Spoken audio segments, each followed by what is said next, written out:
Le secret. Les oligarchies. L'entre-soi. Tous ces mots qui, depuis le début de la soirée, s'entrechoquent les uns aux autres. Le chapeau que représente, dans toutes ces déviances, ces délinquances, ces transgressions, voire cette criminalité, je pense que ce qui nous a été dit par Roberto Scarpinato dessine quelque chose qui a existé aussi en France et qui s'est payé par le sang. J'en ai touché un petit bout pour notre pays, à travers l'histoire d'une très grande banque étrangère, suisse, mais en fait internationale, la banque UBS. J'ai touché un bout d'une histoire où l'État, des très hauts fonctionnaires et des personnalités politiques s'étaient alliés pour empêcher des policiers d'abord, et il y en a dans cette salle qui ont travaillé sur l'affaire, des lanceurs d'alerte, on en a parlé tout à l'heure, des témoins internes, des cadres extrêmement courageux. Aujourd'hui, leurs noms sont connus. Stéphanie Gibault, qui est ici présente, Nicolas Forissier, ont empêché la justice d'abord de connaître ce qui se passait dans cette banque et évidemment d'empêcher que la justice puisse s'intéresser à cette affaire. Juste un mot pour conclure, une information judiciaire a finalement eu lieu. Il a fallu les forceps, il a fallu le courage fou de ces lanceurs d'alerte, le courage fou de fonctionnaires de police qui ne voulaient pas être empêchés de travailler, et finalement le travail acharné de juges d'instruction du pôle financier du tribunal de grande instance de Paris. Le résultat aujourd'hui, c'est 1,1 milliard d'euros qui sont confisqués sous forme de caution. Ce sera très certainement une amende, en tout cas, il le demande au tribunal, d'environ 5 milliards d'euros. Et malgré tout, ce ne sera qu'une toute petite partie des 60 à 80 milliards d'euros qui s'évadent chaque année en France. Ce phénomène monstrueux qui saigne notre économie publique, qui saigne les finances publiques, qui saigne notre économie privée, il est possible parce que tout simplement, la corruption achète des personnalités politiques et des hauts fonctionnaires. Alors, pour parler de ce phénomène qui touche le cœur de ce système, parce que c'est un véritable système, et ça a été déjà beaucoup dit, c'est la banque. Un de nos confrères, ancien correspondant du Monde à Londres, M. Roche, vient de publier un livre qui s'appelle « Les banksters ».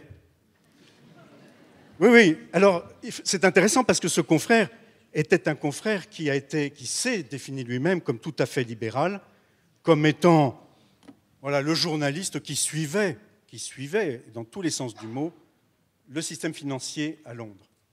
Et puis, une grave crise financière l'a éclairé, et aujourd'hui, il nous parle des banksters. Alors, ce soir, là, sur ce plateau, nous avons un économiste, éminent économiste. Il s'appelle François Morin. Je ne vais pas énumérer les titres et travaux des uns et des autres, parce que rien que leur nom suffira pour qu'ils soient reconnus, et vous avez loisir, bien sûr, de vous documenter. Ils pourront eux-mêmes, évidemment, dire quelques mots de leur parcours, mais je ne veux pas faire trop long. François Morin va nous parler de ce système financier international, des très grandes banques, de l'entente entre toutes ces grandes banques et comment elles se livrent à de véritables délits, on pourrait presque dire pire. Mais les banques, ce ne sont pas des choses vides ou mortes. Ces banques, elles sont dirigées. Elles ont des patrons. Et ce sont des patrons qui, parfois, en tout cas dans notre pays, ont des carrières qui peuvent passer par la très haute administration publique et passer par la tête des grands établissements financiers ou industriels. C'est ce qu'on a appelé une oligarchie. Le mot est devenu aujourd'hui d'emploi courant. Monique Pinson-Charlot, sociologue, ici présente, avec son mari, Michel, Il n'est pas présent physiquement, mais je peux vous dire qu'il est présent, il est là, il est toujours à ses côtés. Ça fait 30 ans, excuse-moi, 30 ans que vous travaillez ensemble. Les oligarchies françaises n'ont aucun secret pour vous. Vous connaissez leur chasse à courre, leur dîner mondain, leur club. Et puis finalement, maintenant, vous connaissez quelque chose que vous définissez comme la violence des riches, mais tu nous expliqueras ça tout à l'heure. Et puis, un autre éminent sociologue, Pierre Lascoum, ici présent, qui a mené, et en équipe très nombreuse et très très profondément, dans le tissu français, c'est-à-dire nos villes, des enquêtes sociologiques qui ont duré plusieurs années.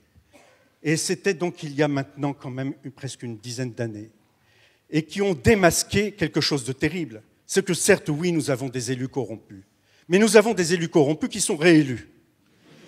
Et qu'il y a des raisons à comprendre à ça. C'est-à-dire que les électeurs sont aussi évidemment des premiers responsables de ce fait. Alors, je le dis, il a démasqué, mais lui et toute son équipe, mais il nous le dira, il a montré scientifiquement, on ne peut pas dire autrement, la profondeur du phénomène.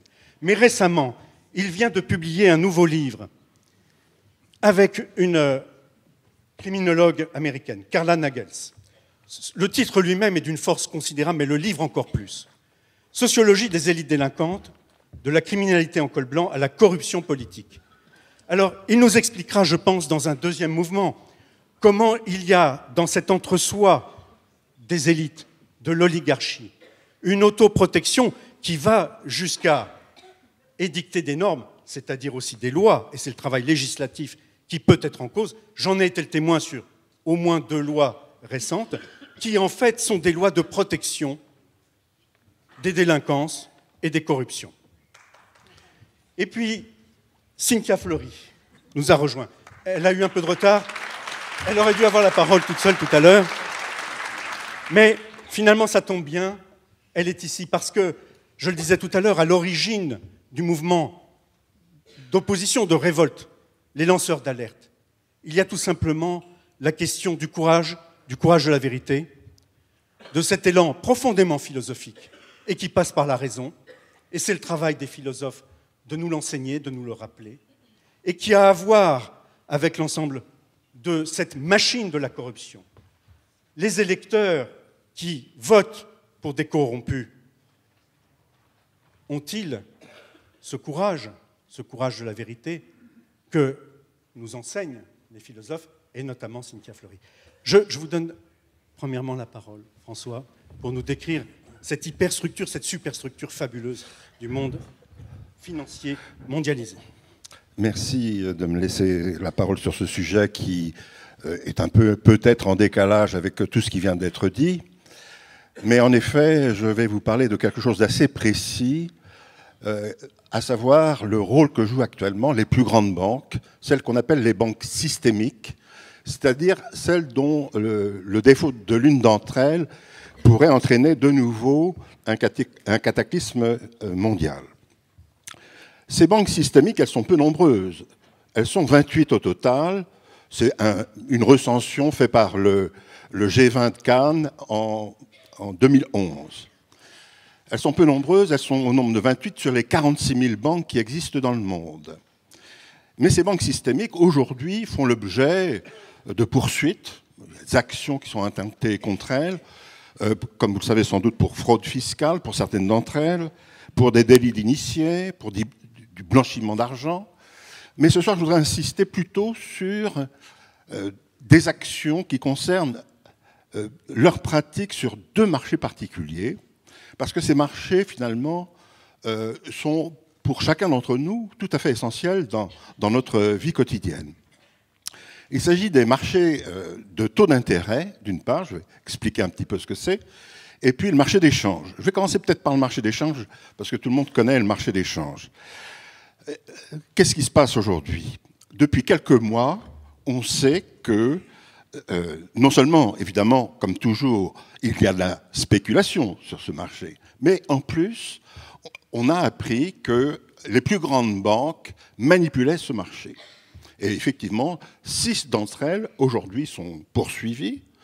Or, il faut savoir que ce marché a un impact considérable sur la vie des affaires dans le monde, puisque les derniers chiffres montrent encore qu'il y a 6 000 milliards de dollars par jour qui sont échangés sur ce marché. Or, il se trouve que ces 6 banques contrôlent finalement ce marché, détiennent plus de 50% des parts, si vous voulez, et on a appris donc que, et la justice est saisie, donc il y a des poursuites actuelles, que ces banques manipulaient ce marché depuis un certain temps. On ne va pas se laisser fasciner évidemment par ces chiffres, mais il y a encore plus inquiétant et beaucoup plus grave. Il s'agit de ce qui se passe sur les marchés de taux d'intérêt, ce qu'on appelle les marchés interbancaires. Vous avez peut-être entendu parler du scandale du Libor, ou de l'Euribor, ou du Tibor. Ce sont des marchés encore beaucoup plus volumineux. Et là aussi, 16 banques, parmi les banques systémiques, parmi les 28, sont actuellement poursuivies par la justice américaine et britannique pour manipulation de ces marchés. Or, il faut savoir que ces marchés nous concernent tous aujourd'hui, puisque, là aussi je vais donner des chiffres, à chaque manipulation de taux, il y a en jeu l'équivalent de 500 000, je dis bien 500 000 milliards de dollars en cause. Autrement dit, c'est toute la gamme des taux d'intérêt qui existent dans le monde qui à chaque fois est impactée, non seulement par la spéculation, mais plus grave, par cette manipulation entre ces 16 banques systémiques.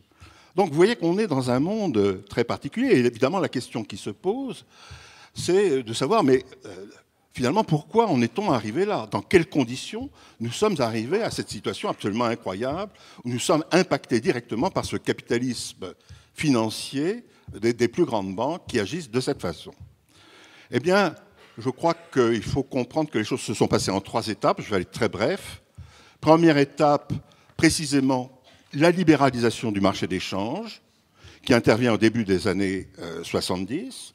Ensuite, deuxième étape dans cette libéralisation, celle des marchés des taux d'intérêt, qui est aussi donc le marché des dettes, hein, en général privées ou publiques, qui intervient dans le courant des années 80.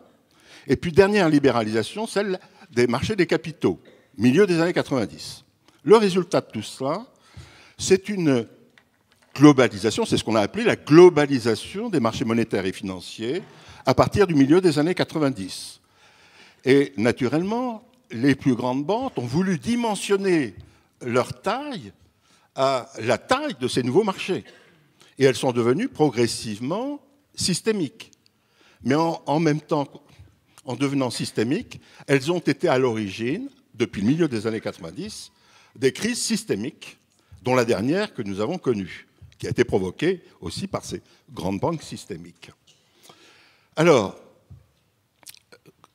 face à ça, comment peut-on réagir, hein? Surtout que, encore une fois, maintenant, nous savons depuis 2011-2012 que non seulement il y a de la spéculation, ça a toujours été le cas dans les marchés financiers, mais en plus, il y a de la manipulation. C'est-à-dire qu'il y a des phénomènes d'entente. On sait très bien comment ça s'est passé. Les traders se réunissaient entre eux, à Londres notamment, et s'entendaient sur les prix concernant notamment ces 2 marchés considérables pour l'économie mondiale. Alors, évidemment, quand on parle taux de change et taux d'intérêt, si on veut réfléchir un petit peu maintenant à ce qu'il faudrait faire pour inverser cette tendance, parce que n'oublions pas que ces grandes banques aussi ont été à l'origine de la dernière crise financière, que par leurs pratiques également sur les marchés, on a eu des interventions d'État extrêmement importantes pour résoudre la crise financière, qui expliquent notre surendettement public aujourd'hui, et les politiques économiques catastrophiques que nous connaissons en ce moment. Donc vous voyez bien que tout ceci va très loin dans l'analyse économique. Donc comment peut-on, alors je vais terminer peut-être par cela, je ne veux pas être trop long par rapport à mes collègues, comment conclure, comment essayer de voir l'avenir par rapport à cette situation? J'ai pris les 2 marchés les plus importants, taux de change, taux d'intérêt. Quand on parle taux de change, taux d'intérêt, on parle de monnaie fondamentalement. Et en effet, aujourd'hui, cette monnaie, les États ne sont plus souverains en matière monétaire depuis à peu près une trentaine d'années. Ils ne sont plus souverains. La gestion de la monnaie, la création de la monnaie est le fait des banques, à peu près pour 90%, hein, c'est une moyenne, et puis 10% des banques centrales, mais qui sont indépendantes des États. Donc les États ont perdu complètement leur souveraineté monétaire par abandon de leur part, hein, sur un plan politique, par abandon successif à travers les 3 étapes que j'ai indiquées tout à l'heure, par abandon successif de leur souveraineté sur la gestion et la création monétaire. Donc vous voyez bien qu'une façon, mais évidemment il y a beaucoup d'autres solutions à évoquer, mais un axe principal pour lutter contre cette spéculation et la manipulation des marchés actuels, qui est gravissime, ça serait d'aller probablement vers une grande réforme du système monétaire international, où les États retrouveraient leur souveraineté monétaire. Vous voyez bien que quand je dis ça, je lance un grand pavé qui n'est pas du tout à l'ordre du jour aujourd'hui dans les discussions politiques. Mais je voulais parce que effectivement l'ambition est globale aussi, et elle est nécessaire, c'est évident. Mais je voulais vous poser une question à partir de votre expérience. D'autres auteurs, et notamment plutôt des criminologues, je pense au commissaire divisionnaire Jean-François Guéraud, qui ont travaillé sur le système financier mondial, eux parlent, dans le cadre de ces manipulations dont vous parlez, de criminalité. C'est-à-dire qu'ils y voient vraiment des intentions, qu'il y a des personnes, et notamment ces ententes, ces oligarchies qui s'entendent. Vous parlez d'oligopole financière. Oui. Ça ressemble un peu à coupole quand on pense à la mafia. Il y a comme une sorte de consonance. Oui. Est-ce que vous confirmez ces analyses qui sont celles notamment de Noël Ponce, mais de Jean-François Guéraud, qui, par le biais de la criminalité, disent « notre système financier mondialisé, tel que vous le décrivez, est en plus délinquant et criminel ». Eh bien, écoutez, je crois qu'on peut le dire. Non seulement donc, on a affaire à un oligopole de quelques banques qui aujourd'hui domine complètement notre système financier international. Cet oligopole occupe non seulement des positions dominantes, ce qui est le fait de tout oligopole, mais en plus abuse du pouvoir qui est le sien sur maintenant ces grands marchés. Et donc on est tout à fait dans un cadre de délinquance et de fraude, c'est tout à fait clair. D'accord. Je signale d'ailleurs que le livre, un des livres de Jean-François Guéraud, le titre est explicite encore, c'est « Le nouveau capitalisme criminel » chez Odile Jacob, est préfacé par Paul Jorion, que vous entendrez tout à l'heure. L'incarnation de ces oligopoles et de ces oligarchies, ce sont des femmes et des hommes. Monique, je crois que tu les as approchés de près et puis que tu as des choses à nous dire sur justement comment ils fonctionnent avec le pouvoir politique, entre autres. Alors on va voir, mais en tout cas c'est vrai que je vais essayer de mettre un peu de sang et de chair sur le squelette de la corruption. Alors c'est comme sociologue au CNRS jusqu'en 2007, et puis depuis comme... Ça va, ça marche mon micro ? Ah bon. Et puis comme sociologue ordinaire à la retraite aujourd'hui, que nous avons mené pendant bientôt 30 ans de nombreuses recherches sur les familles et les membres de la classe dominante, c'est-à-dire celle des riches et des puissants qui cumulent toutes les formes de pouvoir en même temps que toutes les formes de richesse. Alors ces membres auprès desquels nous avons travaillé occupent les positions les plus élevées dans tous les domaines de l'activité économique et sociale, que ce soit au cœur de l'État, dans la haute administration ou les assemblées parlementaires, dans les grandes entreprises, les banques, les médias, l'armée, les arts ou les lettres.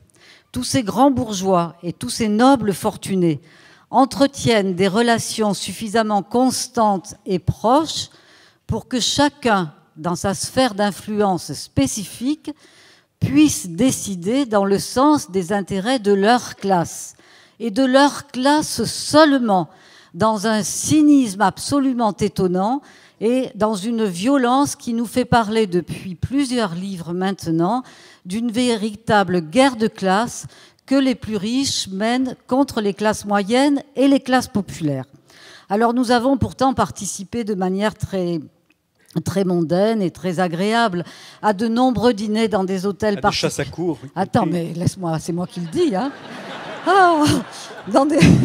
dans des hôtels particuliers dans les beaux quartiers, dans des châteaux toujours classés monuments historiques, dans, effectivement, mon cher Antoine, 3 ans à vélo derrière le cerf dans toutes les forêts de France, donc chasse à courre, à des soirées inoubliables dans les cercles, et notamment le cercle de l'Union interalliée rue du Faubourg Saint-Honoré, à 2 pas de l'Élysée. Et nous avons pu constater et analyser le rôle de la sociabilité mondaine dans la mobilisation de cette classe pour la défense de ses seuls intérêts de classe. L'entre-soi est cultivé dès le plus jeune âge avec les rallyes où l'on apprend aux adolescents à aimer en amitié et en amour leurs semblables. Cet entre-soi se retrouve jusque dans les conseils d'administration des grandes entreprises industrielles et bancaires. Et cet entre-soi dont on a beaucoup parlé ce soir, il permet à la mayonnaise oligarchique d'être aussi ferme qu'une bonne meringue. Cette confrérie des grandes familles au sommet de la société cultive donc un collectivisme pratique qui induit des échanges de bons procédés dans toutes les occasions de la vie. Mais, et ça c'est très important à retenir, la structure de ces échanges n'est pas celle du don et du contre-don entre individus, car en réalité, c'est à la classe sociale des nantis que l'on apporte son aide. Et je reprendrai rapidement l'exemple de l'affaire Bettencourt pour comprendre là où je veux en venir. Donc cette affaire qui défraie la chronique depuis 2010 a dévoilé que dans l'ordinaire de la femme la plus riche de France, des hommes politiques, comme par exemple l'ancien maire de Neuilly-sur-Seine, qui est devenu après président de la République Nicolas Sarkozy, ou bien le ministre du budget de ce dernier, d'ailleurs Éric Woerth, était très présent auprès de cette femme et de son gestionnaire de fortune, Patrice Demestre, dont la famille a 14 mentions dans le Bottin mondain et qui font partie des clubs les plus prestigieux, le Jockey Club, l'association d'entraide de la noblesse française, et donc qu'ils pouvaient se rencontrer et échanger dans l'entre-soi de la rue de la Bordère à Neuilly-sur-Seine. Et cerise sur le conflit d'intérêts, l'épouse du propre ministre du budget, Florence Woerth, a été embauchée par le dit Patrice Demestre pour gérer la fortune de Madame Bettencourt, ce qui d'ailleurs lui aurait permis à Patrice Demestre, d'avoir la Légion d'honneur, et surtout à Madame Bettencourt d'éviter des contrôles fiscaux que Bercy, en principe, doit faire régulièrement sur les plus grandes fortunes, et donc de lui permettre de gérer en bonne mère de famille des millions d'euros non déclarés, notamment en Suisse. Donc vous avez compris, la séparation des pouvoirs, au moins dans le cas de cette oligarchie, fait donc partie de la mythologie démocratique, puisque dans la réalité de leur vie quotidienne, les grands bourgeois, les nobles fortunés, sont dans le conflit d'intérêts fait classe sociale, en échangeant sans cesse entre eux préférences, services et informations. Donc notre approche de la corruption est de conclure qu'elle est consubstantielle au fonctionnement de la classe dominante, que cette corruption qui vous taraude ce soir est en réalité le résultat d'une collusion de fait entre les différentes composantes du pouvoir. Et pour contrecarrer, est-ce que j'ai le temps de... Non, parce que Monique, je vais te poser une question. On a travaillé, je crois, un peu ensemble sur quelque chose dont on a parlé tout à l'heure, qui est le verrou de Bercy. Oui. Tu as regardé en sociologue quelle était cette composition. J'avais eu la composition de cette commission des infractions fiscales, absolument secrète, il faut le dire. Ah oui, et tu as regardé... Tu ne vas pas dévoiler nos trucs, là. Si, je l'ai écrit dans mon livre, donc tu sais. Non, mais on a le droit de travailler ensemble. Le courage de la vérité fera que ce soir, on pourra dire ensemble des choses que l'on connaît et que l'on décrypte ensemble. Il m'a semblé que tu m'as aidé à comprendre qu'il y avait là encore une sorte d'aristocratie administrative et à très très forte connotation politique. Est-ce que c'est quelque chose qui a à voir avec la sociologie dont tu nous parles, c'est-à-dire de ces élites qui passent de la très haute administration à des cabinets ministériels et qui servent des grandes puissances économiques ou financières. Oui, absolument, avec leur formation dans les grandes écoles, que ce soit Polytechnique, HEC ou surtout l'ENA, ces élites sont absolument polyvalentes et on se dit toujours mais comment c'est possible qu'on puisse être ministre de la Justice puis après passer ministre, je ne parle pas pour vous, après ministre de l'Agriculture. Oui, c'est parce que quand on est au sommet du pouvoir, on est polyvalent. C'est-à-dire qu'on est capable d'être dans le pouvoir et de gérer le pouvoir avec une formation qui est transversale à toutes les valeurs de la classe dominante. Alors, ce que je veux dire, parce que tu me perturbes, j'avais construit ma petite chose, c'est que Monsieur Garapon, là, tout à l'heure, il a parlé du droit, de la loi. Alors que nous, nos travaux, ils montrent qu'il n'y a pas la loi et le droit, mais il y a leur droit et leur loi. Parce que...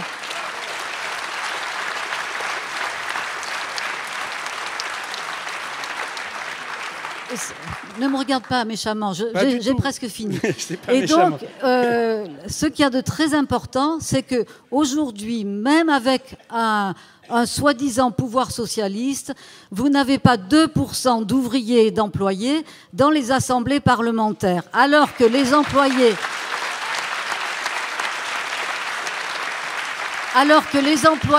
et les ouvriers représentent 50% de la population active française.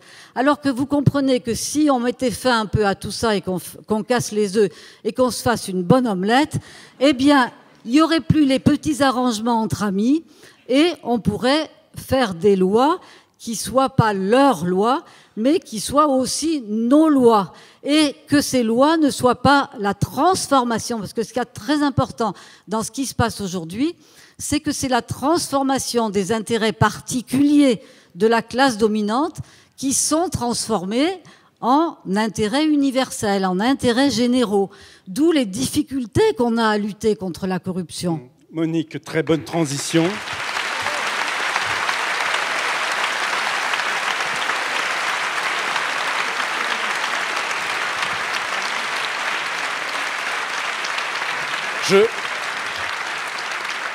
Je propose que tu aies l'ambition de devenir un jour ministre de la Justice.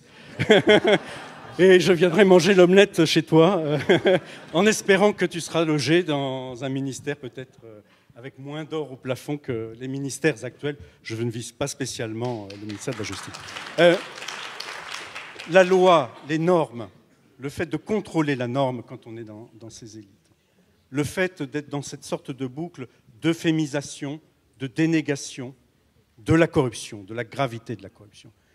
Pierre, je pense que vous avez... Il y a une page, moi j'ai une page de votre livre, tout le monde l'achètera et donc ira à la page 115, mais c'est une page terrible. Le livre de Pierre Lascoum, qui est quand même un livre véritablement scientifique, est un livre terrible.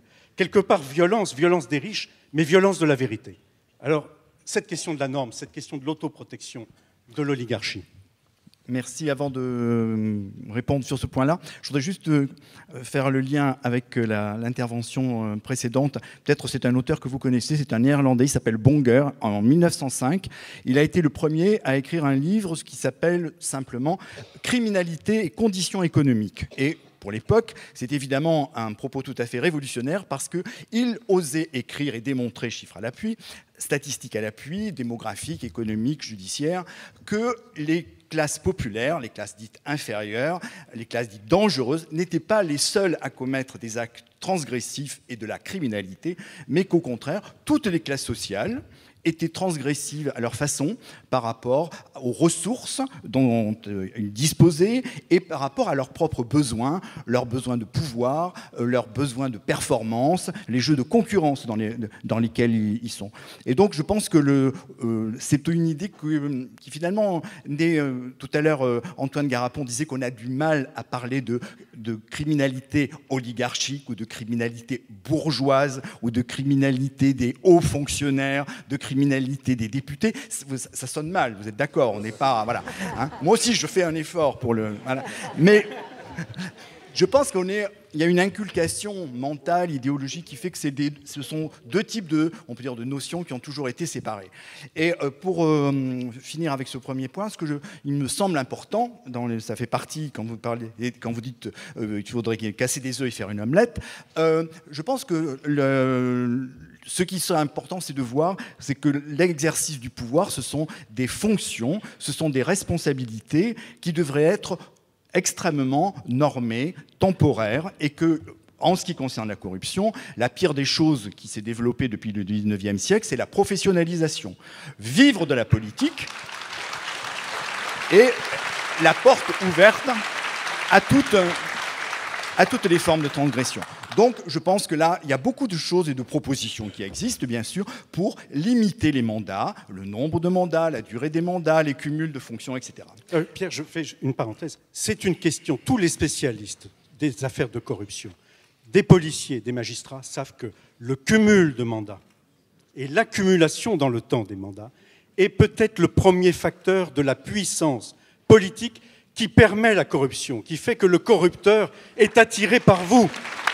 Si vous n'êtes pas à la fois président d'une grande agglomération, maire d'une grande ville provinciale, sénateur et éventuellement un jour ministre ou bientôt ministre, je pense que certains peuvent se reconnaître. Quel intérêt des grands groupes de téléphonie mobile peuvent avoir à vous approcher? C'est un euphémisme. C'est vraiment une question fondamentale. Le deuxième point, et je suis un peu troublé de devoir le développer devant Madame la ministre de la Justice, mais je vais le faire de la façon la plus constructive possible. Le propre de l'oligarchie, c'est de limiter au maximum les contre-pouvoirs, comme Monique Pinceau-Charlot l'a montré dans tous ses travaux, etc. Ce que l'on voit bien, c'est qu'au fond, chaque fois qu'il y a eu, dans la lutte contre la corruption, la lutte contre les abus de pouvoir, des normes, et il y en a eu beaucoup, beaucoup plus que ce que vous pouvez penser, la France est considérée comme un des pays les plus normés dans ce domaine-là. Mais chaque fois, on voit bien que les mesures qui ont été prises ont adopté le dos au mur, dans des situations d'urgence. Il y a une très jolie expression anglo-saxonne que j'aime bien, on parle de législation de panique. Et on l'a bien vu, après l'affaire Cahuzac, le texte qui a été adopté en novembre 2003 comporte beaucoup d'avancées, mais il reste encore extrêmement lacunaire. Décembre 2013. Décembre 2013. Oui, mais excusez-moi, monsieur.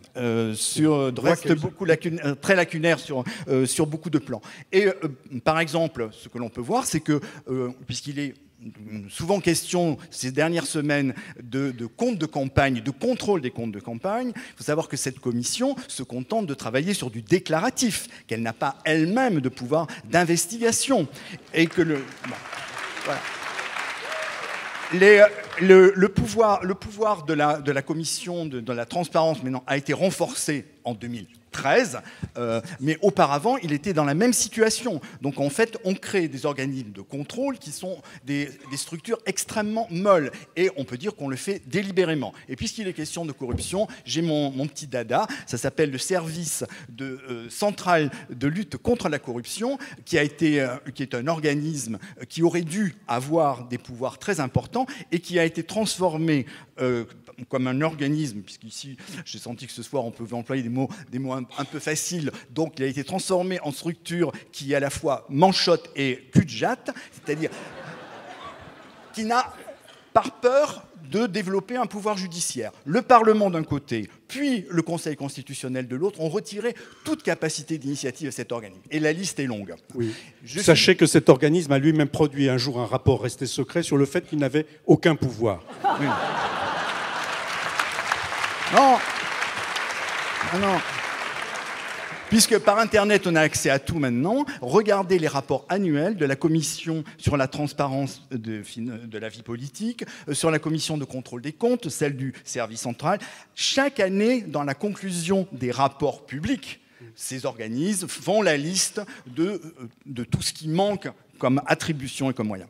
J'en viens à votre point, c'est le troisième aspect de ce qui fait la force de l'oligarchie, c'est qu'elle est perçue majoritairement comme légitime. Quoi qu'elle fasse, elle développe des arguments, des justifications pour lui permettre de maintenir ses positions. De telle sorte que les transgressions, donc la criminalité oligarchique, n'est jamais perçue comme une criminalité grave. Ce sont des erreurs, ce sont des manques d'information, c'est un mauvais jugement. Il n'y a jamais d'intentionnalité frauduleuse. Et donc, des réactions sociales faibles, et le système, comme ça, disons, tourne et se reproduit. L'autre aspect, c'est que tout à l'heure, vous avez acclamé l'idée de hyper-citoyenneté, ça vous a beaucoup plu, etc. Moi, ça m'a inquiété, voyez-vous.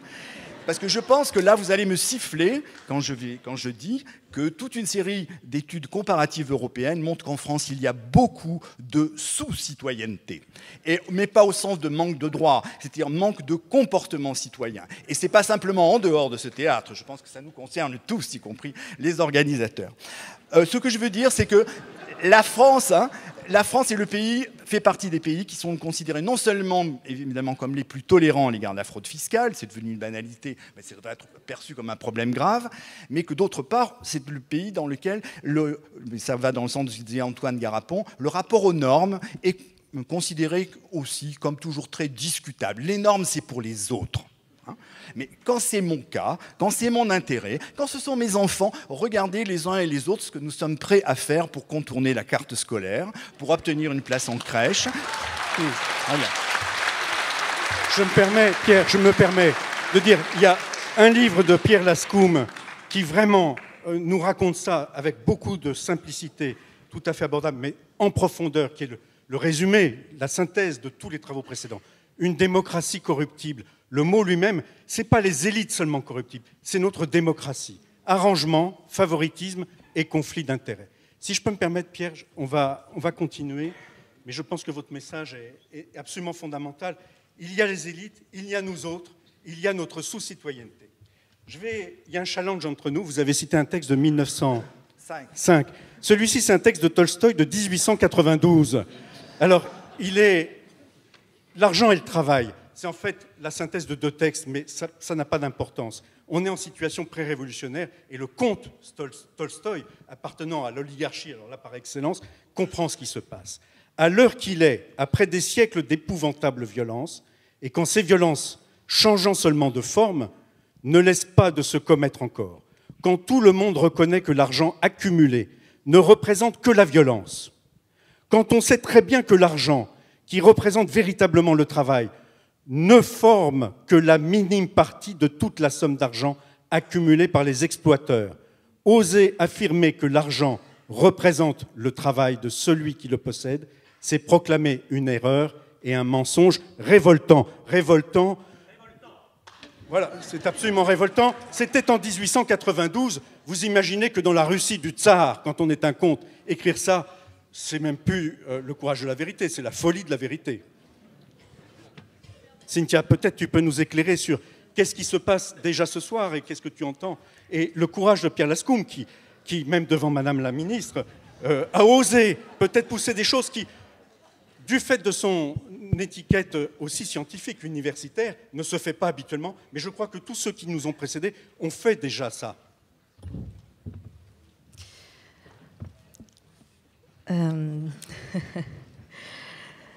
Cynthia Fleury, donc. Hein. Oui, on avait compris. Bon, tellement de choses. J'arrive, pardonnez-moi un peu tard, mais bon, déjà, pourquoi on ne fait rien, etc. On est toujours un peu dans cette mystification libérale, vous savez, la phrase de Mandeville, les vices privés font la vertu publique. On est toujours dans cette idée qu'au final, la corruption, c'est l'écume des choses, c'est l'écume du pouvoir, on est dans quelque chose d'inéluctable, et c'est vrai qu'on est pris au piège, et c'est pour ça que c'est compliqué aussi. On est dans une double contrainte, parce que chacun le voit, soit on est effectivement taxé d'intégrisme moraliste, sectaire, et on nous rappelle notre histoire avec le comité de salut public, et donc on repart dans ce caractère dont on ne veut pas, hein, de fait, parce qu'il est tout aussi dangereux que les dérives que l'on cherche à éviter. Soit, effectivement, on est pris au piège par c'est l'écume des choses, c'est le caractère inéluctable de la corruption. Et chaque jour, on vous explique, avec ce souci que nous avons d'essayer de nommer les choses.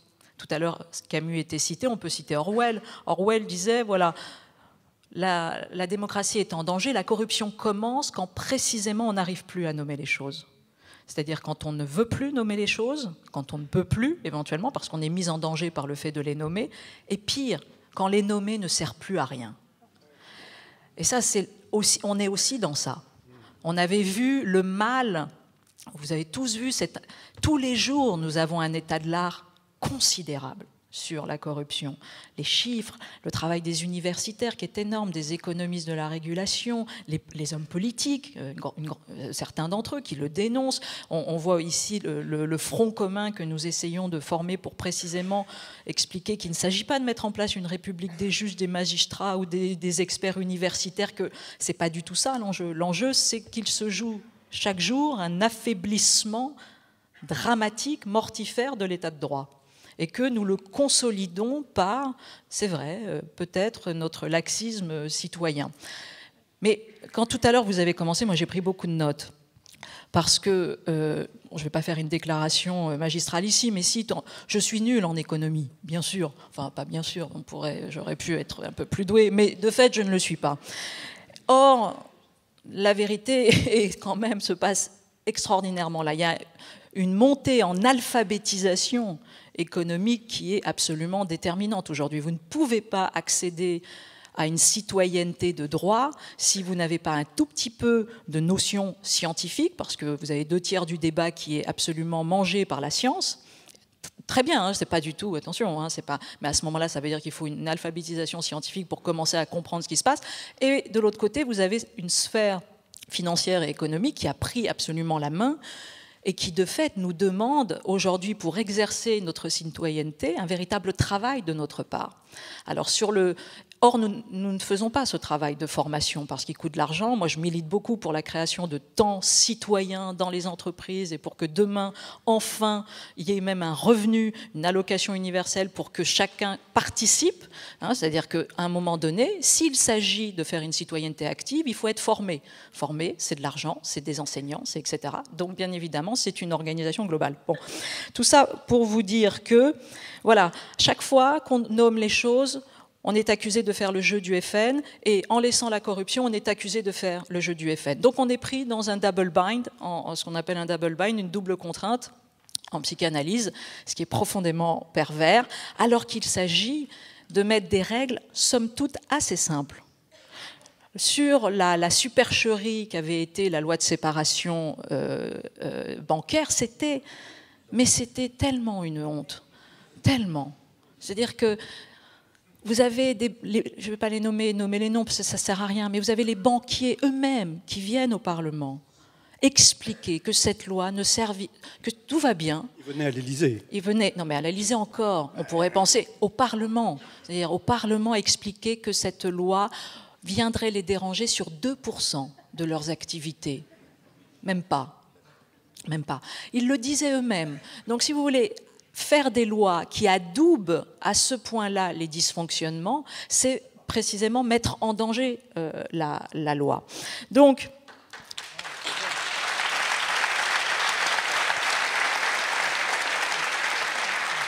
une parenthèse, la loi de décembre 2013 contre la grande délinquance financière et l'évasion fiscale, il y a ici dans la salle un magistrat dont vous entendrez parler tout à l'heure, qui a beaucoup alimenté le travail du projet de loi, proposition de loi, projet de loi. Tous les dispositifs qui avaient été proposés, et notamment la réforme du verrou de Bercy, ont été écartés in fine. Et cette loi de décembre 2013 n'a de lutte contre la grande faute financière, contre la grande délinquance financière, que le nom. J'en ai été le témoin, je l'assure sans sourciller. Donc ça rejoint le même constat que sur la loi bancaire. Tout à l'heure, Monique disait, voilà, il y a leurs lois, nos lois. Je repense à la citation d'Habermas qui disait, voilà, il y a un déficit démocratique à partir du moment où le cercle de ceux qui font la décision ne recoupe pas le cercle de ceux qui subissent la décision démocratique. Donc là, on peut effectivement faire deux cercles très, très disparates. Donc à nous, mais là encore une fois, voilà, c'est à nous de nous saisir de cet enjeu. Aujourd'hui, donc, tu m'as demandé ce que je ressentais par rapport à ce front qui est en train de se mettre ensemble. Je ressens voilà, le fait que nous comprenons, et je crois que c'est assez nouveau, nous comprenons le coût démocratique et humain considérable de la corruption. Nous comprenons que nous devons inventer nécessairement un contrôle démocratique du capital, que c'est absolument nécessaire, qu'on ne pourra pas faire autrement. Et je voulais juste terminer sur... Encore une fois, nous ne sommes pas des Torquemada, c'est-à-dire qu'il ne s'agit pas de ça. Il y a un continuum de régulation à mettre en place, mais qui en aucun cas ne va créer un nouveau panoptique moral, surréaliste. Ce n'est pas de ça dont il s'agit. Il faut que la loi démocratique, elle repose sur deux choses. Bien évidemment, ce qu'on appelle le monopole de la violence légitime, entre guillemets, de l'État, très bien, qui reste... entre guillemets, la force. Mais elle repose sur quelque chose qui est bien plus fondamental. Tout à l'heure, on citait Rousseau sur l'amour sincère des lois. Ça paraît naïf. Mais en fait, c'est fondamental parce que ça renvoie à la confiance. C'est-à-dire, c'est le contrat social. Le contrat social n'a absolument aucun sens si nous n'avons pas ce consentement à la loi. Ça n'existe pas. Et aujourd'hui, une grande partie des individus ont fait sécession par rapport à ce consentement à la loi, et bien évidemment, sans consentement à la loi, il n'y a pas d'état de droit. Merci Cynthia. On va conclure. Voilà. Sécession par rapport à la loi, nécessité de l'éducation, nécessité du savoir, nécessité de la culture. La diversité des personnes qui interviennent ce soir vous démontre que nous sommes déjà au commencement de cette voie. Merci à vous quatre, et je pense que d'autres personnalités prennent la parole.